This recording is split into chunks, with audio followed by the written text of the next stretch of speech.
Hello and welcome into another episode of the Fantasy Football Forecast. I'm your host, Trevor Scott, joined by my co-host, Matt Giraldi. What's going on, guys? And we got a mock draft Monday going for you guys today. So we're going to be getting into an 11-round mock draft. We're going to do a Superflex draft with 2 bench spots, obviously 3 wide receivers. And we're going to give you guys an idea, as we've been talking through our rankings, of where we see these guys going overall. So we've been doing our position rankings, right? We've been kind of calling out where during the draft you can expect to get these guys. And a lot of times we have to clarify that, right? And we want to make sure that we're putting out a mock draft that kind of shows where we see these guys going on Sleeper, the app that we use to draft. And so without further ado, let's get into the mock draft. So in a Superflex league, first 2 picks, McCaffrey and Allen. That's not surprising at all. Even in Superflex, CMC consideration at 101 is definitely high. So no surprise to see him go before 3. If you have the 3rd pick and you're hoping for McCaffrey, I wouldn't count on it. For me, I see 10-team leagues as quarterbacks being able to get later in the draft, so I'm not going to go quarterback here, although the value I think is very good with these top 3 picks here, especially with Lamar. I have Lamar as my 3rd quarterback. I think he should be pushed up higher. But I'm going to stick at wide receiver, and I'm going to go with CD. Right. So kind of similar to what Trevor said, 4 quarterbacks go off the board. Again, in 10 team, not something I'm going to be attacking super early. So I'm going to go ahead and lock in who I have is my top receiver in Amon-Ra St. Brown. Nice. Moved Amon-Ra up to 3rd. Chase has been 3rd for you. I know. You're kind of been talking me into that. And now I've got a pretty big decision to make on my end because, as we've talked quite a bit in some of the other episodes we've done, I'm very high on Anthony Richardson this year. I think his ceiling is sky high, even in what we saw as a very limited sample size last year. And I can all but guarantee that he's not going to be available on the way back. But with Bijan Robinson, you've got a chance to really go with a hero RB build here, lock in someone that, ceiling really is being that top running back in fantasy. So I'm going to go ahead and choose him with this. Man, quarterbacks flying off the board. So, I don't know that I expect our draft to go this quarterback heavy in the first 2 rounds. So, I think I expect everybody that got picked in the 2nd round there to be available. Maybe one of them gets picked. Maybe Richardson's gone. But, obviously if this was the case, I'm going to be going AJ Brown. I just think the value there is awesome.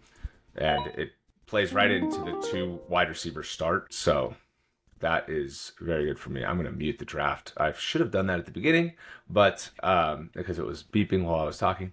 But overall, I like the start of wide receiver. AJ Brown, I think too, is somebody I'm very confident in this year. I think the offense is going to be a lot better and is going to focus in on getting him the ball. So then now coming back around, we talked about the that tier 2 of building around a running back as a hero RB build, and staring down Saquon here as my 4th running back. I know I'm going to be thin at quarterback, and I could go Kyler Murray, who does have, that top 5 upside, a lot of rushing upside, has a brand new weapon who should make his offense better overall, but I'm going to go with Saquon because he's in that 2nd tier of running backs, and then I don't need to worry about the running back position now for a while here.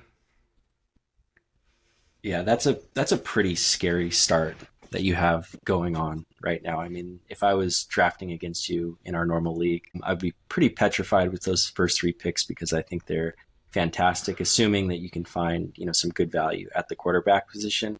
Now, looking at my board, I'm staring Kyler Murray right in the face, but being a 3 wide receiver league and, being someone I'm very high on this year in Chris Olave, I'm going to go ahead and lock in my number 2 receiver. That's fine.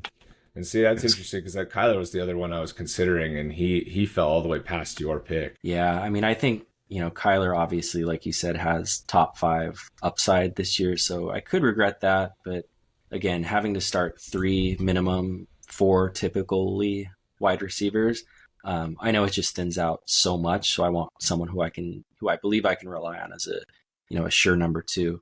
Now, someone and Olave's your guy. And Olave is my guy. Olave is my guy. And looking at the board right now, the 2 people I'm really deciding between are Derrick Henry and Brandon Ayuk.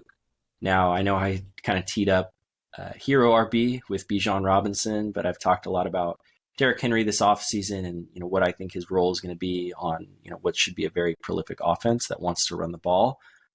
Screw it, I'm going to go Derrick Henry. So you're gonna go two running backs in your first four picks. I haven't seen you mock that way in a while. I haven't mocked Um, that way in a while, so let's see what happens. That's kind of why we mock, right? yeah, for sure.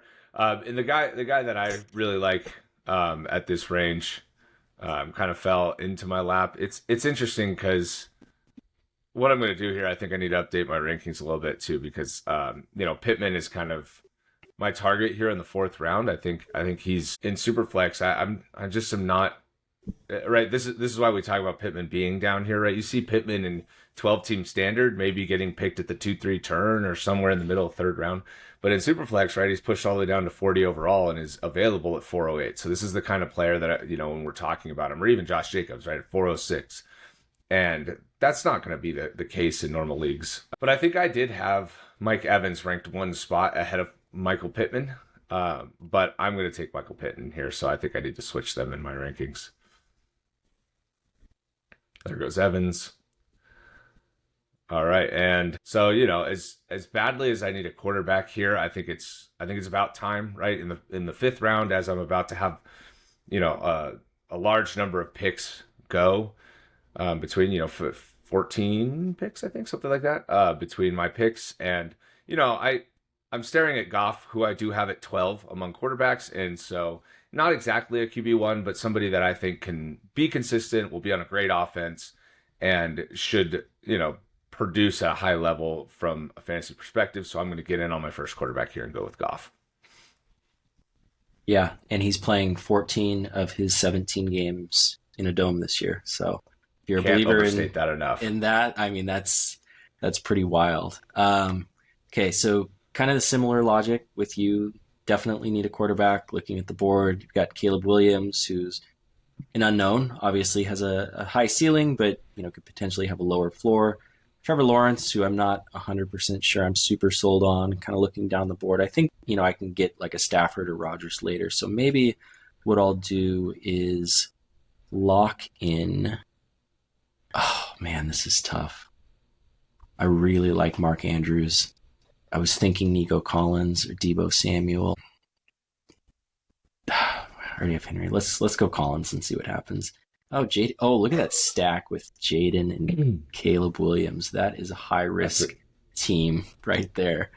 Sheesh. Getting both rookies, hey, they could if they both work out, if they both hit, that team is going to be scary. But Yeah, if they don't, man. you're going to be very, very thin at quarterback if even one of them doesn't work out, or one of them is okay, and one of them doesn't work out very well.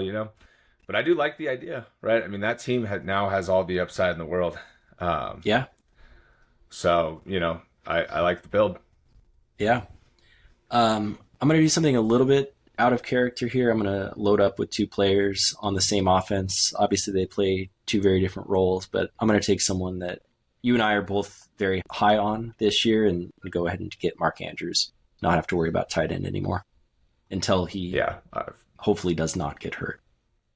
absolutely would have done that. The fact that he went as tight end 5 in this draft in the 6th round, I don't expect him to go as tight end 5. I can't figure out how that's going to happen. Even though, like you see it here, I just don't think that. I think somebody is going to be higher in Andrews than the consensus, and he's going to be the 3rd or 4th tight end picked, and he's going to go, half a round at least earlier than that. Yeah. So for me, right, we're coming back around to me, and Trevor Lawrence is staring me in the face at the Your top favorite of the draft player. board. If you guys have not watched anything else, you guys know that I'm going to tell you now that I do not like Trevor Lawrence. And, I don't think he's that good of a fantasy player. I don't want him on my team on top of that. So if you're screaming at the board, like it's the 6th round, it's a super flex league, you need to get Trevor Lawrence. Like I'm not doing it. So, what I will say here is there are multiple players that I really like here. I really like James Cook. And in a half PPR league or full PPR league, I do think that he has a tangible edge on the 2 running backs right below him. I think he's going to out target and out, or have more receptions than both of those players. Now, Kamara, I think the receiving work will be equitable or higher, but I also think Kamara on the ground isn't going to produce as well as James Cook, who was in the top 5 in rushing last year. James Cook was. I am a little concerned about the wide receivers, just because, Devonta Smith is good, but I do have a couple guys left in my tier here with Amari Cooper and George Pickens in that fifth tier. So I'm going to go with James Cook here. Hope one of those guys gets back to me. There goes Smith.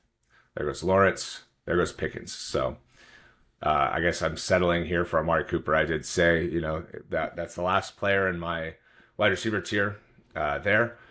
I could go with another running back. I could grab Kirk Cousins here, but I'm going to gamble on my second quarterback. I'm just going to wait and really hope that somebody falls into the 8th round.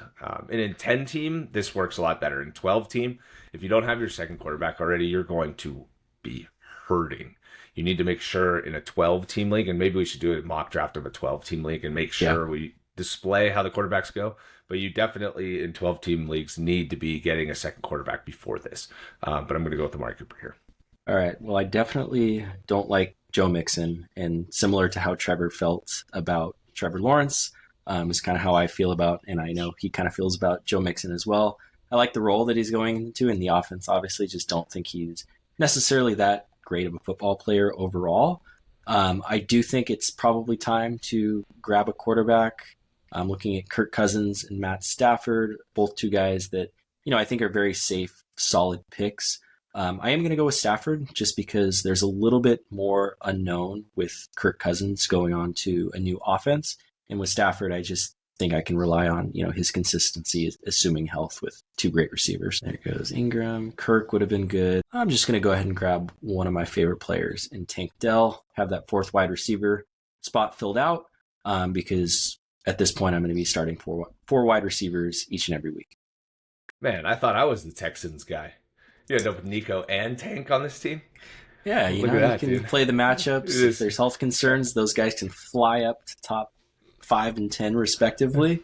Why not? Do you like that? Do you like having 2 Texans receivers in your starting lineup? Is that something you'd actually do in one of your drafts?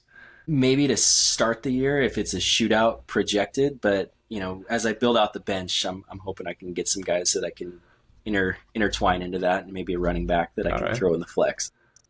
All right. Yeah, I mean, when they shared the field together, they scored 15 and a half PPR points, so they were both very productive even together. But with Diggs, I think it might be a little crowded for them to both produce. So I don't know that I would have stacked both of them. But let's, like you said, see how it turns out.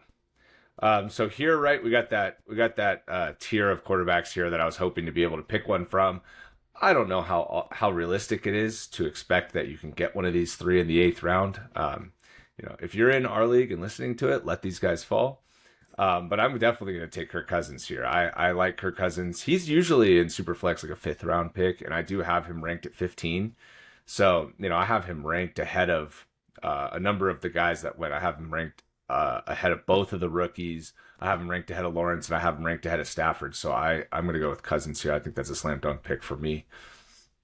And then try and get one of these other guys down here. And, I don't have a tight end yet, but we've talked about Bowers in the past with the rookie drafts, and I'm not a big fan of relying on a rookie tight end. So I am going to continue to wait on tight end, which once I miss the Ingram Kittle tier of tight end, that's kind of like a mini tier. They go basically in the 7th round like they did here. I'm going to end up waiting for a long time. Just towards the end of the draft and try and figure out if I'm going to take 2 or if I'm just going to take 1, maybe take a shot on TJ Hawkinson, throw him in my IR for a couple weeks and then fill in the first couple weeks. So that's the tight end strategy here. That's why I'm not going to go with Bowers. I'm going to go with Jaden Reed. I really like Jaden Reed, and I think he's a very high upside player. Lad is gone. Dang it. So now I'm staring at some quarterbacks here. Rodgers, Baker, Deshaun Watson. Because I got, what I believe is more of a full floor play with Matt Stafford, I'm going to go with what I think is a potentially big bounce back candidate in Deshaun Watson on an offense that wants to throw the ball. They just brought in Jerry Jeudy as well, and he still has some rushing upside. So I'm going to try to capture that. Oh, Zamir White. That would have been a good one.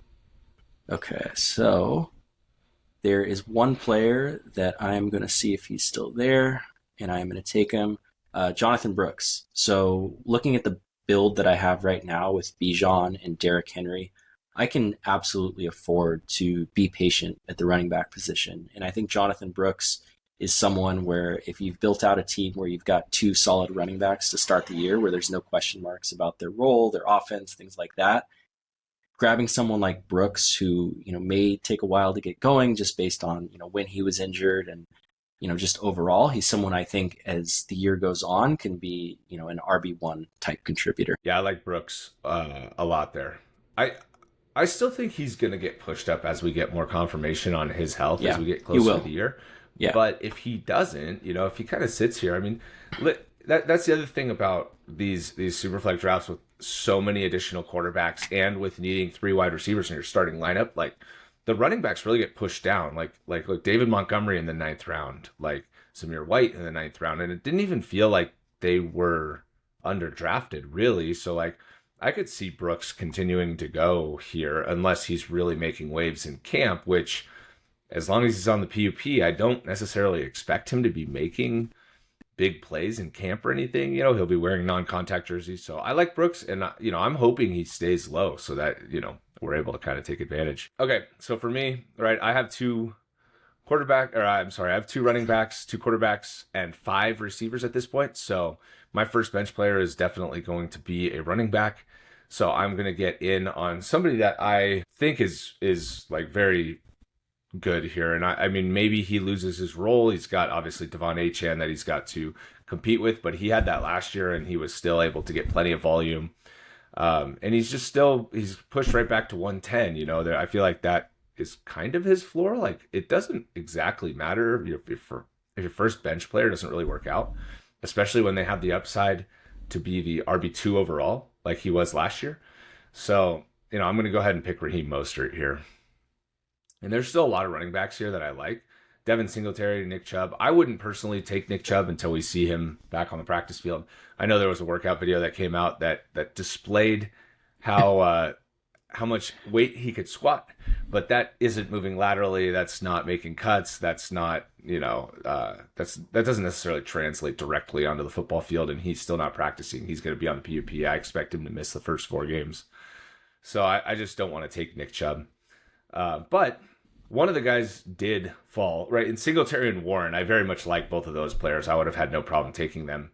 Here, I think they go in a very appropriate spot here. But Zach Moss, I expect him to be the starter in Cincinnati. I did talk about kind of pushing him down in our Cincinnati Bengals video because I am worried a little bit about Chase Brown. But I think Chase Brown, who's down here, should be more of a change of pace, and that Zach Moss should own the early down. So I'm going to take Moss here. last pick. Probably going to be shooting some upside running backs. We got Tyjae, Gus, B-Rob. Could take another quarterback, wide receiver, D-Hop. I'm just going to go with the guy I've been hyping up all offseason. Keon Coleman has a chance to be Josh Allen's number one. May or may not work out, but they spent the draft capital on him. Allen wants him. He's got all the athletic traits. High upside play and someone I'm really excited to root for this year. All right. And with that comes to the end of our mock draft. As you see, I didn't end up going with a tight end. I ended up filling out an additional bench spot. So I ended up with three bench spots here, and that the tight end would have been something that I would have filled in later. So if we do a full mock in the coming weeks, I'll maybe display this draft strategy again and show where you can get the or which tight ends you can get later. But with that draws an end to this episode, and thank you so much for watching.